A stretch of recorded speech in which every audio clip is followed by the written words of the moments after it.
And welcome back to another episode of Creating the New Normal Leadership in a Post-Pandemic World. This is Claire and Ben, and this is episode 11. This is amazing that we've been doing this. And, this weekly conversation has been a lot of fun. Claire, you and I were talking off air, and you wanted to go back to last week. So let's go back to last week and bring your thoughts into this, because I love where you were going with this. Yeah, and partly it's jealousy, because I want to bring us back to the story of you in Hawaii. So last week you were telling a story of being on a Christmas break and a holiday with your family in Hawaii, and a client called you as you were halfway up. You were up at 8,000 feet above sea level and only halfway up your climb, and had to sort of take a pause from your family vacation to deal with a client. So one, I was super jealous because I haven't been to Hawaii yet. It's on my list of things to do. But the other reason I wanted to bring us back to that was, we've talked in past episodes, and we talked about it a little bit last week, about the importance of not just being a voice of reason in a sea of chaos, but also this goodwill, this equity that you build up with a client over time, so that you can push back, manage expectations, say, how big of a fire is this truly, and we're in this together, sort of a thing.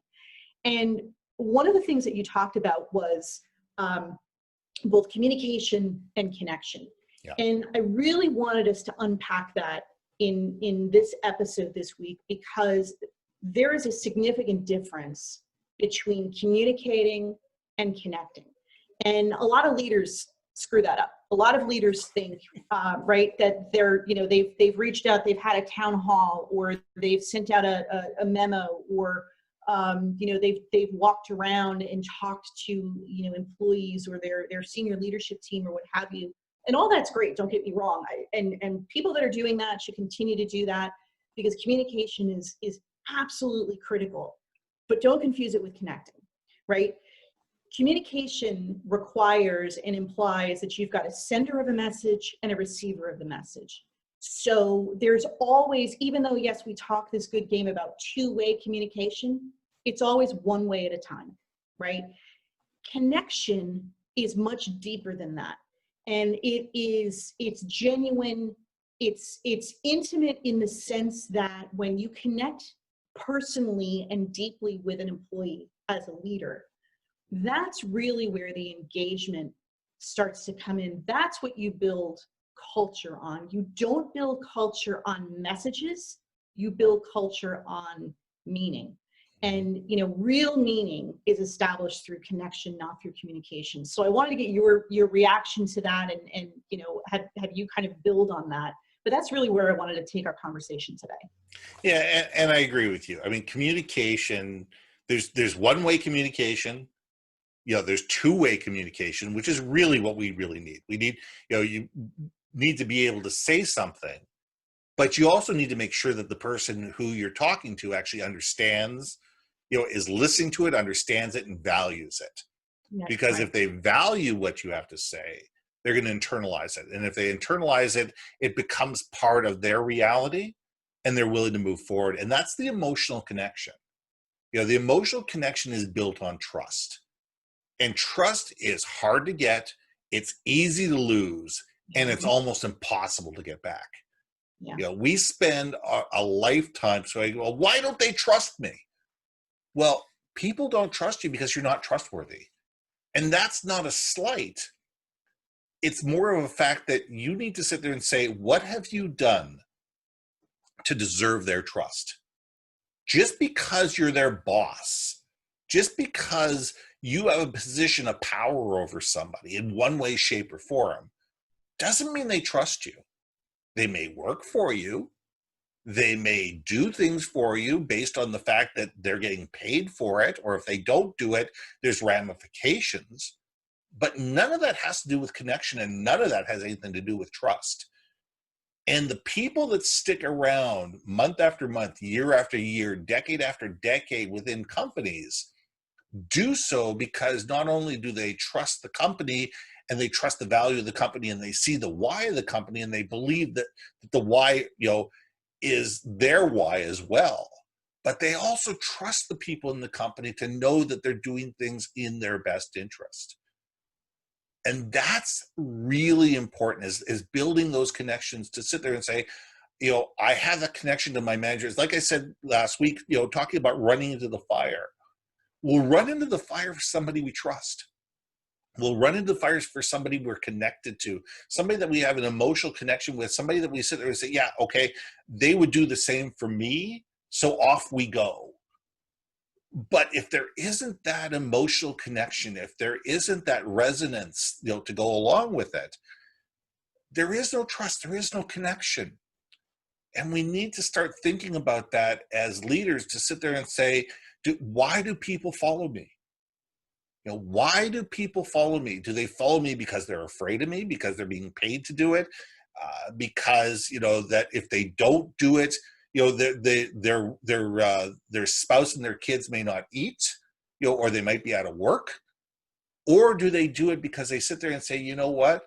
I believe in the person who is my boss, who is my leader, who is the person that I report to, because I know that they're going to take care of me, and I know that I understand what the mission, vision, and values are, what the brand story is, and that it matters to me because I can see that I'm part of the future of the company, and I trust that if I take care of them, they're going to take care of me. So I'm with you 100%. Connection, trust, culture, they're all intertwined. And that's what leadership is truly all about. Absolutely. And all of what you just described as well is loyalty, right? There's a difference between merely being satisfied, which again is important. And we measure, there are plenty of vendors and plenty of surveys out there that will help you measure the satisfaction of your employees. But satisfaction only goes so far, which is why, we started to talk in terms of engagement. But really what you're getting down to is loyalty. And true loyalty can't be adequately measured by a survey tool. And it cannot be built by even the most cleverly crafted communication, right? Mm-hmm. Communication has to be genuine, it has to be authentic. And when it's done right, when it's done in those ways, it does build connection. But you can have a one-way communication that you've convinced yourself is two-way, but a connection it has to be mutually agreed upon, has to be mutually felt. Otherwise, there is no connection, right? And so that's one of the reasons that we talk so much about, the value of a brand story, the true brand story of these forward-looking companies shows how I, as an individual employee, connect some way in some sense to the company. And again, that connection is not built through compensation. It's not built through fear of the boss that I report to, or fear of being put out into the unemployment market. It is built through, I feel a genuine connection between what is my core why, what is my core purpose, where I feel I can bring the most value to an employer, and making that connection with, I can see how that feeds the company's mission, and vice versa. I can see how the farther along we are toward the company's vision, the more that feeds my own why. So that's why connection is so much deeper than communication, and heavily relies on communication, don't get me wrong, but it's so much deeper because it is truly that two-way, mutually built up, mutually maintained and sustained relationship. Well, and you bring up the whole thing with surveys and, and 360s and evaluations and all those type of things. And the problem with all those, it's one-way communication. Yep. Most employee evaluations, the 360s, the surveys and stuff like that, is for me to get information one way. It's one-way communication. I want to tell you how I think about you, and that's it. Or I'm trying to get information from you. But there's no two-way communication with that. And that's why a lot of this stuff breaks down. Everybody does these wonderful engagement surveys. How well engaged do you feel in the office? 5%, 10%, 20%, 30%, 40%. Does that really tell the story that you want to know? Does it really make your employees feel valued by taking these surveys? And are they answering them, you know, realistically? Are they answering them honestly? Right. Based on the fact they're going to sit there and say, okay, what's the hidden agenda? And a lot of people think of that. People sit there going, well, first of all, I don't have the time, or I don't want to make the time to do this. Or if it's 100% compliant, if I have to do this, Right. yeah, okay, I'm just going to tick boxes. I'm going to tick boxes. And what does any company learn from that? Right. But when you have that two-way dialogue, when you have that connection, when you have that story, and it's not more about you, it's also about how do we interact and how do we engage together. And that's the thing with leadership. Leadership has to sit there and say, forget about the ego, and say, what could I be doing better? And actually asking employees, how can I serve you better? And putting the ego aside and actually listening to what they have to say. You may not be able to do everything they want to do. You may not be perfect, and there may be things that you just can't change. But the simple act of actually listening to people and taking notes and being actively engaged in the conversation builds that connection. Absolutely. And you may say, listen, I can do this, but this is completely out of my control. I can try going to bat for you. In fact, I will go to bat for you. And let's see what we can do. That maybe we can come up with a compromise, and getting back to them and says, look, I talked to senior management. We can't do this. We just don't have the budget. We don't have this, but we can do this as a pilot program. Would you be interested in helping me run the pilot program to be able to see where this goes from here? And then maybe next year, if this thing goes well, we can build it into the budget. Think of the connection that you just built with that employee. By having that open and honest two-way conversation and say, look, we can't do this now, but what we can do is we can do a small pilot, figure out if this is going to work, try it out, experiment on a small level, and if this works, we can allocate budget to it in next fiscal year. You haven't blown people off. Right. You haven't said that. You found a different way of dealing with the situation, which is not a no, but it's not a yes either. Right. And you can do it in such a way where it's a win for everybody. Everybody feels that they've been listened to, understood, and valued. You built a connection. You built trust. You built a relationship. And all of a sudden, that employee is sitting there going, you know what? They went to the bat for me. They actually took my idea and ran it up the ladder and gave me credit for it. Right. They didn't take it and made it their own suggestion and say, well, why don't we do this? Say, no, you know what? Bob, Sally, Alice, Dave, whoever, had this great idea. Now, I know we may not have the budget for it, okay, but could we run a pilot? Oh, we can do that? Great. That's great. This is what we're going to do, and this is what we're going to do within this limited budget. And all of a sudden, that person's going to turn around and tell every other employee that says, you know what? The company's letting me do this. Do you want to get involved? And all of a sudden you build that relationship up within the company, and people believe that senior management is listening, that change is possible, that my opinion and my thoughts and my ideas matter. And that's how connection is built. Not through a 360, not through a quarterly review, not through a survey that's done through a third-party company. It's by actual communication and conversation. And what you just described is think about the power of that feedback loop that got created through that example, right? Because it started with a conversation. It started with teeing up and creating that environment so we can have that kind of a dialogue, and then listening intently. And you didn't say the word why, but it was implied in everything that you took us through with that example of some things I'll be able to implement or approve right away. Some are a hard no. Some we're going to have to run up the chain. but I'm going to come back to you and we're going to talk again, and you're going to know why or why not, right? Because it ties to the mission, or it's just not something we can fund right now, or what have you. And, you know, the reason, and I've done rants on this on YouTube before, the reason surveys don't work is exactly all of the things that you outlined.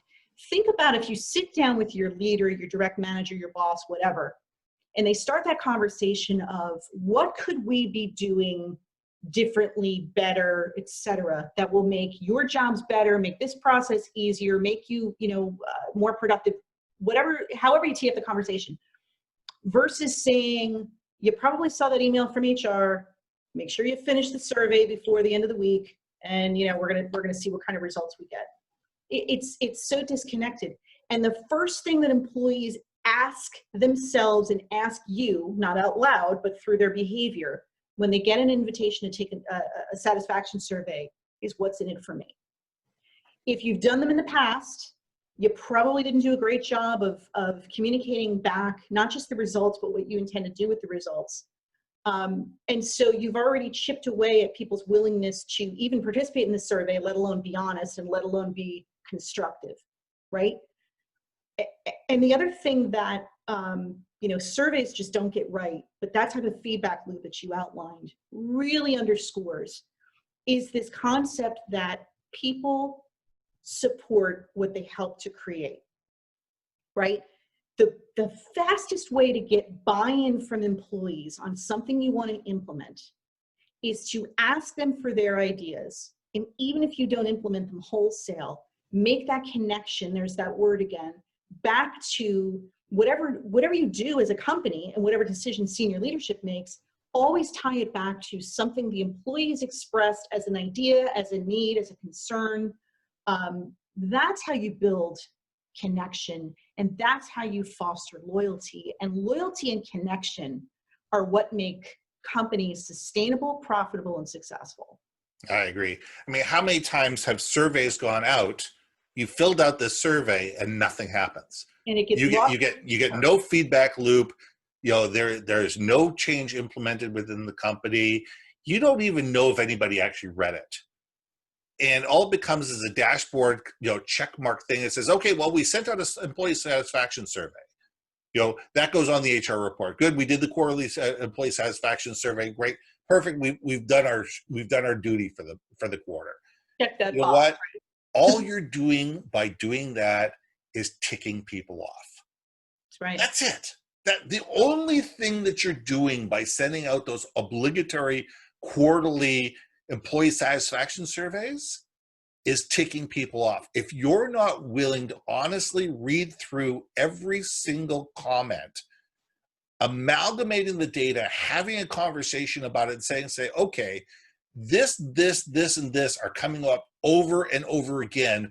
We need to change these things, and then put the time, the money, the energy, and the effort into making that happen, and say, listen, we listened to you. You said that this, and this were major problems. We hear you. These are the things that we're working on, and we're going to come back to you with a solution within the next 90 days of how we're going to fix this. And by the way, we'd like to have some key employees sit on this committee to make sure we get it right. Who wants to volunteer? That's how you build connection. That's right. That's how you get people excited, by sitting there saying they get involved and they feel that they've been heard, that they've been valued, that they've been listened to. I mean, these are huge things that most companies just sit there and tick a box. Yeah. Because it looks good on some survey somewhere. Right. And if you used the word compliance earlier, if they're only doing that to comply with some sort of what they see as and communicate to their employees as an HR exercise, it's a waste of time, it's a waste of money, and it's a waste of the human capital that you have in your team. And if a survey, annual, quarterly, or otherwise, is the only time you as a leader are asking for input from your employees, you're not a leader and you're not doing it right. And that is an incredible place to finish this. if you're not waking up every single morning as a leader and saying, okay, how can I make my team better? How can I engage them? How can I make sure that they're passionate? How can I give them the tools that they need to succeed? How do we develop trust?